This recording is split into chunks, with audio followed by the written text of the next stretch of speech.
మారిన జీవనశైలి, ఆహారపు అలవాట్లు, ఒబేసిటీ, ఇతర ఆరోగ్య సమస్యలు కారణం ఏదైనా కానీ ఈ రోజులో ఇన్ఫెర్టిలిటీ సమస్య పెరిగింది. ఇందుకు తగ్గట్టే వీధికొక ఇన్ఫెర్టిలిటీ సెంటర్ వెలిసింది. పెరుగుతున్న ఫెర్టిలిటీ సమస్యలకు పరిష్కారం కనుగొనే దిశగా రీసెర్చ్ చేస్తున్న సైంటిస్టులు ఒక అద్భుతమైన విషయాన్ని కనుగొన్నారు. హ్యూమన్ ఎగ్ లోకి స్పెర్మ్ ఎంటర్ అయినప్పుడు గర్భధారణ జరిగే క్షణాన్ని కెమెరాలో బంధించారు. స్పెర్మ్ ఎగ్ ను తాకినప్పుడు ఒక స్పార్క్ కనిపించింది. దీనిని జింక్ స్పార్క్ గా పిలుస్తున్నారు. ఈ ఆవిష్కరణ మున్ముందు ఫెర్టిలిటీ ట్రీట్మెంట్ ను మార్చబోతోందని చెప్తున్నారు. నార్త్ వెస్టర్న్ యూనివర్సిటీ సైంటిస్టులు తొలిసారి 2011లో ఎలుక ఎగ్ లో ఫెర్టిలైజేషన్ జరిగే సమయంలో ఈ జింక్ స్పార్క్ ని గుర్తించారు. 2014లో ఫ్లూరోసెంట్ సెన్సార్ ను ఉపయోగించి దీనిని చిత్రీకరించారు. 10 ఏళ్ల తర్వాత అదే స్పార్క్ ను తొలిసారి హ్యూమన్ ఎగ్ లో చూసినట్లు పేర్కొన్నారు. జింక్ స్పార్క్ ఎంత బెటర్ గా ఉంటే ఫీటస్ అంత బలంగా ఉంటుందని సైంటిస్టులు చెప్తున్నారు. ముఖ్యంగా ఐవీఎఫ్ చికిత్సలో ఇది గేమ్ చేంజర్ అవుతుందని ఆశాభావం వ్యక్తం చేశారు. ప్రస్తుతం జరుగుతున్న ఐవీఎఫ్ చికిత్సలో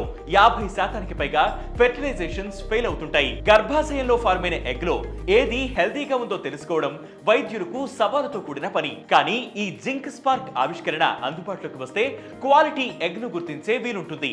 దీనివల్ల తల్లిదండ్రులు కావాలనుకుంటున్న కొన్ని లక్షలాది జంటల కలలు తీరడంతో పాటు ఐవీఎఫ్ ట్రీట్మెంట్ ఖర్చు తగ్గుతుంది. ఐవీఎఫ్ సక్సెస్ రేట్ కూడా ఇంప్రూవ్ అయ్యే అవకాశం ఉంది.